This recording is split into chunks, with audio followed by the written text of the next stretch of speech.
So this is chapter 5, an incredibly important chapter, especially for how you'd be thinking about the assignments for this course, because the next assignment, major part of this, the course assignment, is the literature review. So in chapter 5, what you're seeing is an extensive discussion of how one actually goes about reviewing the literature. So at this point in the research process, what you would have done is you would have looked at, you would have devised a research question, maybe you would have given a little bit of thought to what others had done, but you hadn't really formally organized what the literature was yet. And so that in chapter 5, you're getting an idea of what that kind of looks like.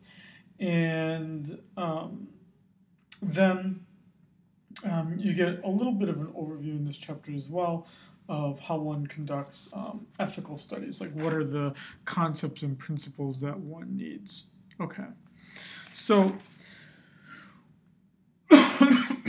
when we think of the literature review, it's quite honestly, it's an area where your research can be taken seriously or not, and for really no good reason, that it could be ill-considered or not considered worthy of thinking about further. Because if the reader gets an idea that you're not familiar with what's been done already, how are they to trust that you understand the impact of what you've done? That what assurance do they have that someone else hasn't had this also great idea and answered this exact same question? So that's our first bullet point, that what the literature review does is it demonstrates familiarity. What you're really doing there is you're building reader confidence that you are an expert in this subject matter. And then what you're trying to do is you're trying to show the path of that prior research. So what you're doing is you're drawing the connections. That's on you, right? We can all read research that's written by different individuals at different institutions over different periods of time, but it's then up to you to say, this work follows from this. This work rejects the conclusion that was reached in this, right? These three pieces together represent this era of how one conducts research in this area. So you're drawing those connections, and then what you're doing is you're drawing those connections is you're also integrating and summarizing the research of others. So what you're doing is you are essentially collecting what is known up to that point, and then you're showing where the studies agree and disagree, using that as your potential areas where you would have the agreement and disagreement. And then finally, the literature review ends with you essentially having learned from others. You know, what is the space that you are carving out for the work that you're doing? What are the deficiencies in the research of others that makes yours important to look at? What are the hypotheses that one could draw based on the work that's been done by others, but preceding beforehand what you've actually found yourself with the data that you have? Now, there are essentially 6 different types of literature reviews. The type of literature review you use is going to be essentially based on what your field is, what your specific kind of research question is. In the context review, what we're doing is we're linking specific studies to the larger body of knowledge. So in the context review, you would tend to see this for a divisional report or for a report for a government agency. Essentially, what you're trying to do is just try to situate or contextualize, hence the term, situate that study in the overall knowledge that we have on the subject. Then we have the historical review. This is a bit more of a specialized type of literature review where you are essentially using chronology or the passage of time to sort out how the research is being done over time. Then you've got your integrative review. In the integrative review, what you're doing is you are essentially presenting, summarizing what the knowledge looks like at this point. And then what you're doing that makes it even a little bit more integrative is that you're oftentimes combining it with a contextual review. In the methodological review, in my opinion, this is probably one of the more difficult, although for some it's probably easier. In the methodological review, what you're doing is, in some disciplines where there's a bit more diversity in the opinions that people take, the frameworks that they adopt. So for instance, I'm an economist, and there's not a great deal of diversity in theories. Almost all economists are neoclassical Keynesians. What if I was a Marxist? So even if you haven't taken a single economics class, you probably have at least some understanding that Marxists look at the world differently than neoclassical Keynesian economists. They ask different questions, they try to answer those questions from different perspectives. That's what a methodological review does. Is it would trace then, this is what this group of researchers, when they try to answer this question, looked at. So here I could have neoclassical economists trying to understand how wages are determined. That's going to be a different answer than how Marxists believe that wages are determined.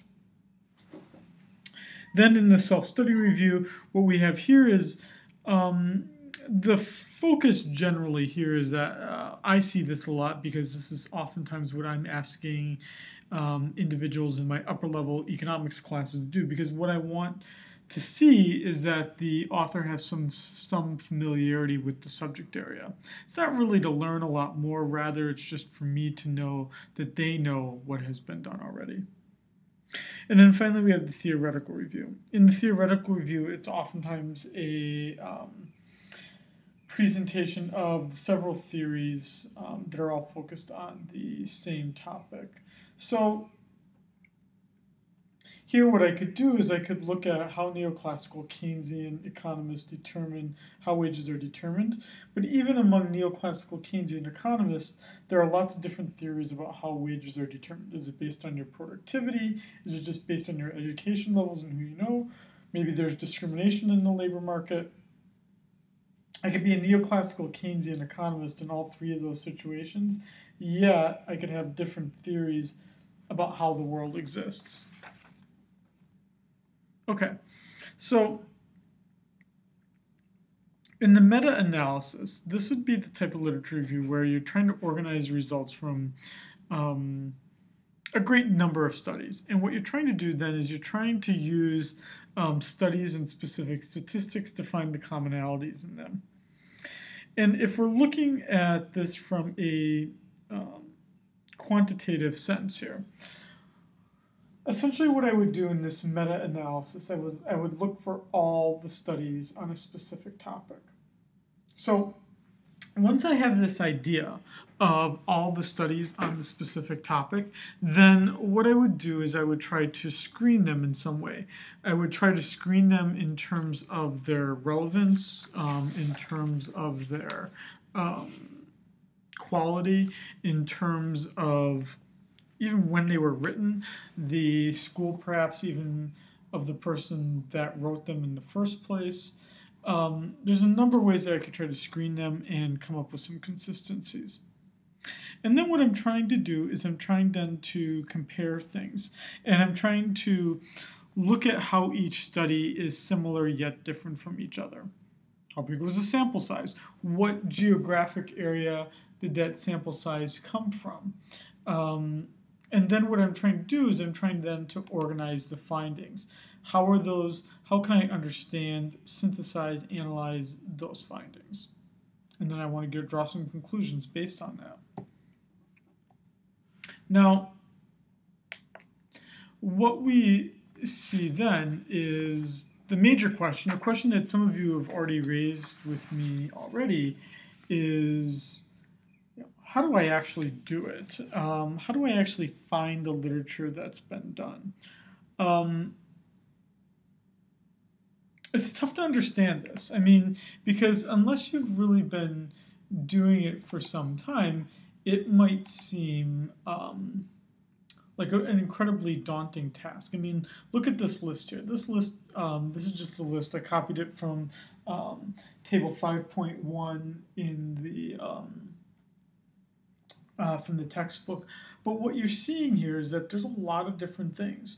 All of them have different levels of trustworthiness and relevance to what you're doing, and there are also very different ways in which you can find them.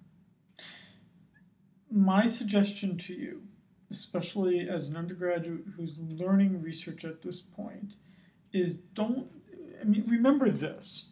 You're going to read research that's coming from skilled academics who have been doing what they do for 15, 20 years. And at that point, it's going to look like they are incredibly sophisticated and that that person has such an easy job. I just want you to remember that they've been doing it for 10, 15, 20 years and that they know the material quite well. That's not what I'm demanding of you in this course. What I want to see from you is that you have some familiarity with the ways in which you can search the literature. UH has, the library, both here and just system-wide, has a great number of incredibly valuable databases that are like JSTOR, EconLit in my field, EBSCOhost, ScienceDirect. What's great about those databases is they look across all of these things simultaneously, and they get you quite relevant, quite academic research all at once. I'd say that's a one-stop shop right there of how to search all of these things simultaneously. But let me also just give you a quick little tip too. I know that we all think of Google as a great thing or a bad thing, but what I would suggest to you as well is type in scholar.google.com, SCHOLAR, scholar.google.com. Type in the same search term that you're trying to look for.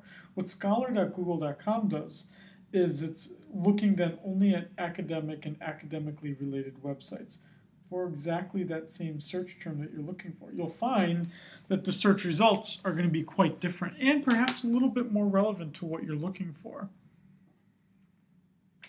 Okay, so what we see then is a question of how one actually cites things.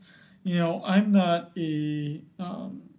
as an economist, we typically cite things in either the we typically cite things in the APA format. This is going to be unique to your discipline in the field that you're talking about. I will grade you based on this, but this is really a technical thing that anyone at the library can help you out with. Even a great number of the databases that you're searching, at the end of the article or whatnot, they'll probably even give you what the site is that you're supposed to use. Plus, there's software that will do this for you automatically as well, software that's called EndNotes. So I'm not going to talk very much about this. I will grade you based on this, but I'm not asking for perfection on this topic.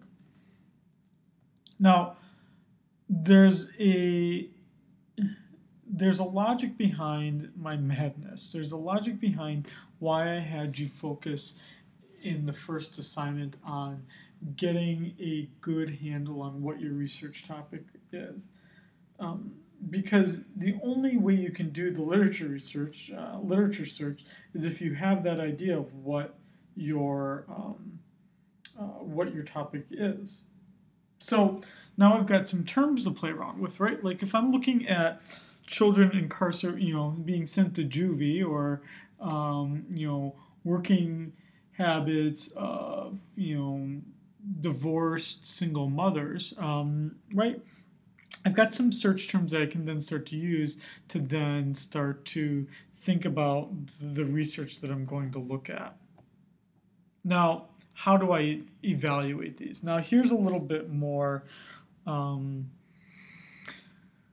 about the art of being an academic. Let me tell a story at this point. I've published a great deal at this point in my life, working on articles as we speak, and I remember the first time I had ever written a formal literature review in graduate school. This is when I was doing my PhD. And I had thought I had found an excellent source. It was from an academic book, what we call monographs. It was from an academic book, a pretty well-known scholar. and it played a central part in the theory that I had and in the thesis I was talking about. And I got it turned back to me, and I talked to the professor about it afterwards, and he said, this work is too old. It's from 1966. I still remember the year that it was from, 1966. And the year I was writing this was in like 2004, 2005. I mean, think about that. It was a 40-year-old article. And again, I think of this story and I tell it to you now just so that we think of like what it means to evaluate research. There are some things that we read that are quite old and have stood the test of time, and there are other things that have not. And it is sometimes the case that because someone hasn't talked about something for 40 some years, that it's relevant to start talking about it again. But there are other times in which you could say, it's not useful to look at this old thing anymore. It's not relevant to be cited. I would like you to think of the age of what you're looking at as an additional criteria to how to evaluate research. You really don't want stuff that's too old. But then the whole big thing that you're doing here is you're looking at the title, the abstract, the article. You're looking at the source it's coming from. Things from newspapers are a mixed bag. Things that come from think tanks generally are a bad idea because it's generally coming from places that have an agenda, right? So if I want to talk about incarceration rates for people who are getting convicted of, let's say, smoking a joint or some low-level drug crime. Well, if I'm asking for a study from a group of people who fight for the rights of those who are in prison on drug charges, of course you're going to say these are people who should not have been in jail in the first place, and let's get rid of these kinds of sentencing requirements. But you see how that's skewed, right? Because here they're just pushing for that agenda point and not others. It'd be like if I was a Republican or Democrat and I wanted to think about how they view, taxation levels or spending levels, right? I mean, you don't have to be a political scientist to know that, Republicans are going to say they want lower taxes and that they want less spending, right? And that Democrats are going to want more spending, and they might kind of skirt the whole taxation issue, right? Or at least they might say, let's tax the rich more, right? Anything that comes out of one of those two types of think tanks are going to focus on those strategies to the neglect of the others. You want to make sure that when you're doing your literature review, that either you are not citing those kinds of things, or if you are, that you are making me aware that you are aware of the limitations of research that comes out of those groups. I told you in 2 slides ago that you could use scholar.google.com. And I like it a lot because of these advantages that it has. Right? I don't have to be on campus. I don't have to have certain subscriptions. I can look at things, and I do generally know how to evaluate the research. There's a disadvantage to it, and there's probably one reason why the book doesn't talk about it a great deal, is that you right now are trying to learn about how to discern different kinds of research and engage in that kind of quality control. And if you don't know how to do that, it can be difficult to discern what is good or what is not, especially if you're using scholar.google.com. Now, we turn to the ethics on social research. Well, the issue is, why should you be ethical? I guess it's an issue of like, why should you not cheat, or why should you always be honest with others? I mean, I don't know what to tell you. I mean, I live a life that is, I think, quite ethical, and I try to do things that are both legal and ethical. I don't try to, I think there are such things as unjust laws, and I think there are certain things, though, as well that are legal, but that I personally wouldn't practice, right? Like I could be, like for myself, I'm Catholic, right? If I took the extremes of my position, I wouldn't buy or sell things on Sundays, right? That's the day of rest, right, or the day that we set aside for for spiritual reasons, right? So it's legal to buy and sell things on Sundays, yet my ethics would preclude it, or vice versa, right? That it might be, right? Let's say I'm like a Mormon, like a practicing Mormon, right? Then I could practice polygamy and have multiple wives, right? But certainly the law in the United States doesn't permit those kinds of things. Now, let's talk about what this means then for research. Especially for those of you who are in this class and are taking, who are sociologists, I would strongly encourage you, if you're kind of interested in this kind of thing, look up this book called On the Run. It's by a sociologist named Alice Goffman,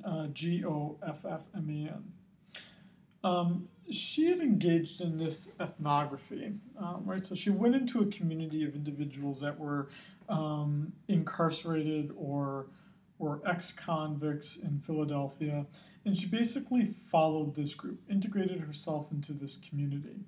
Yet, the fraud that's suggested that she committed is that she never did it at all, or she didn't do it to the extent that she did. I mean, I find it interesting. Just like when you drive past a car crash, that you look at the car crash, right? I mean, there's something nefarious about it. There's something about human nature where we look at that kind of thing and we wonder to ourselves how someone could do it. I know I certainly do.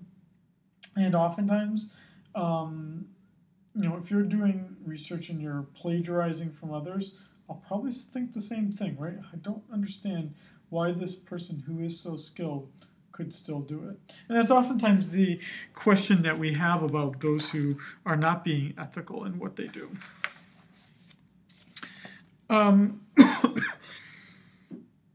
But then when we think about that research that involves research participants, the book talks for a long time about the Milgram experiments. And in the Milgram experiments, what was done is that participants, what Milgram was interested in is whether people will practice, listen to authority, and if authority figure tells them that they must zap this person for following a command. If they don't do it, then they would get zapped.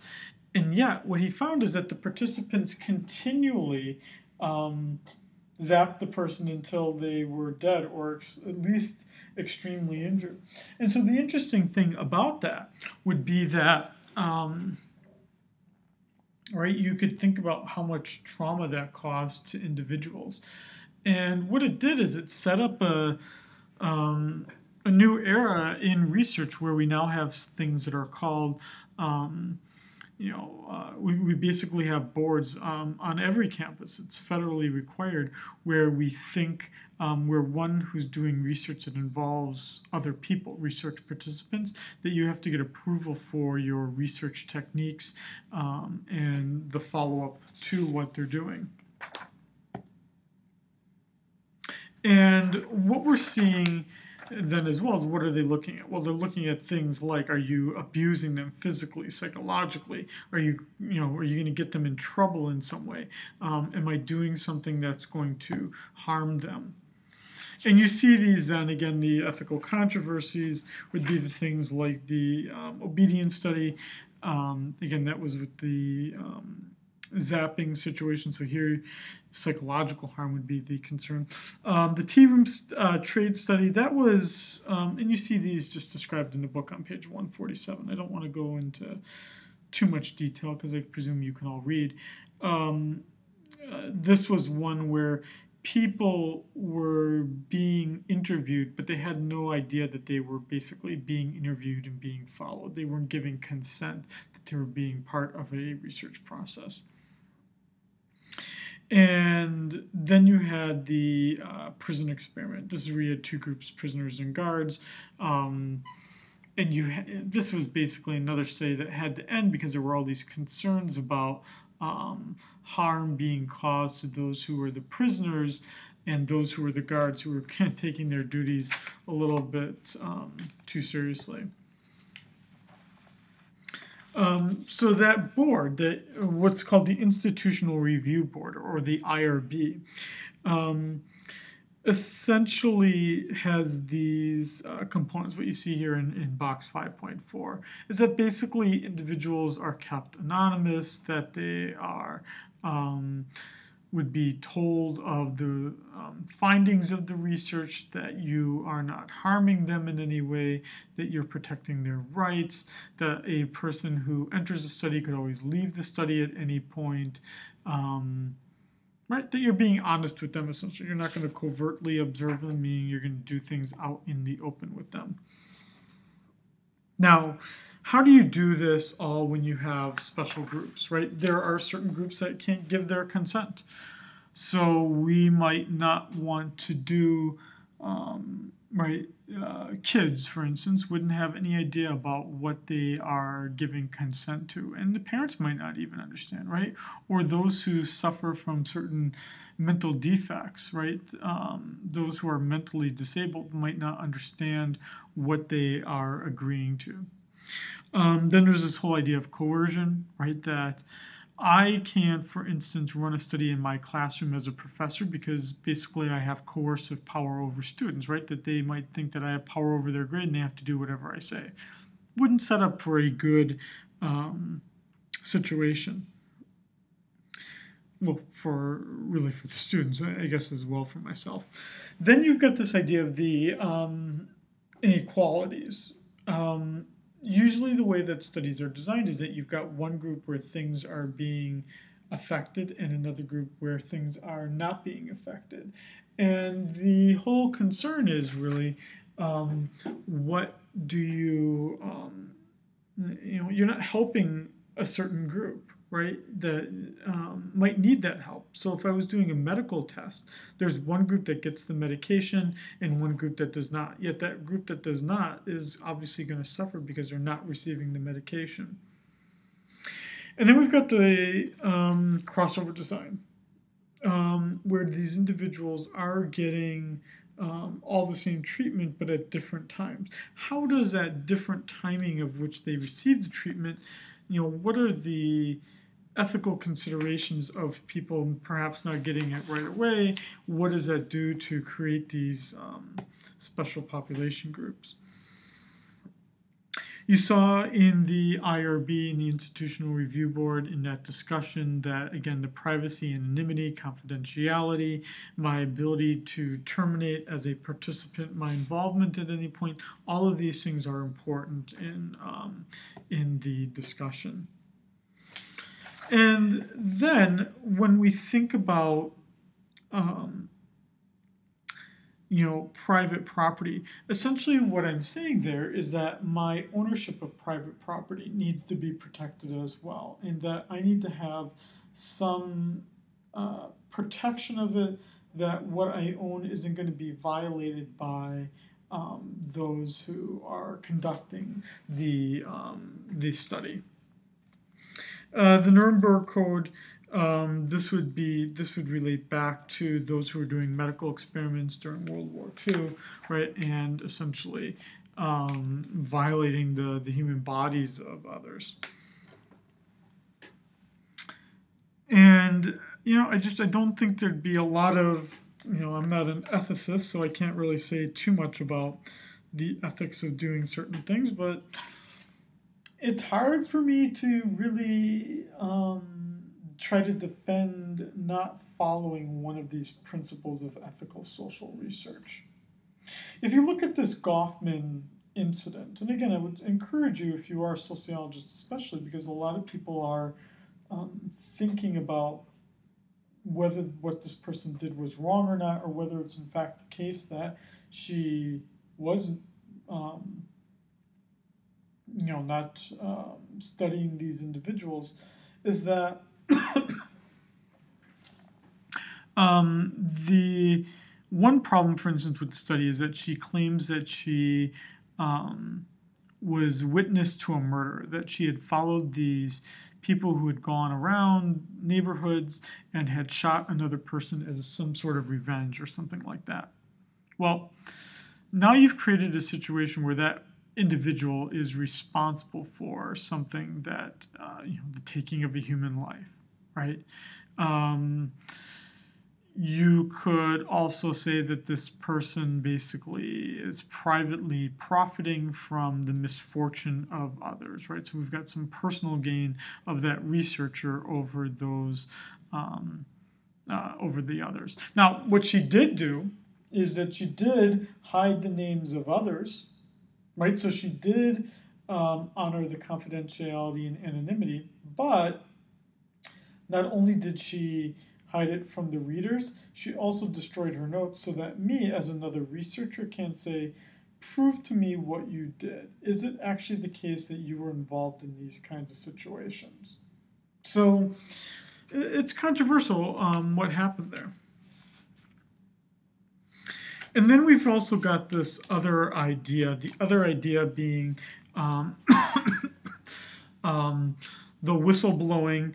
Whistleblowing would mean that I know that something's wrong and I at least then tell others that something wrong has been done.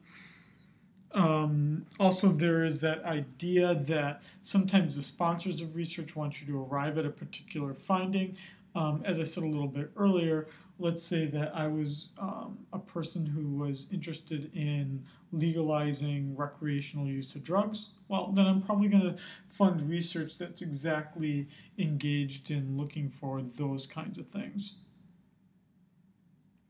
And you see that obviously in contract research as well.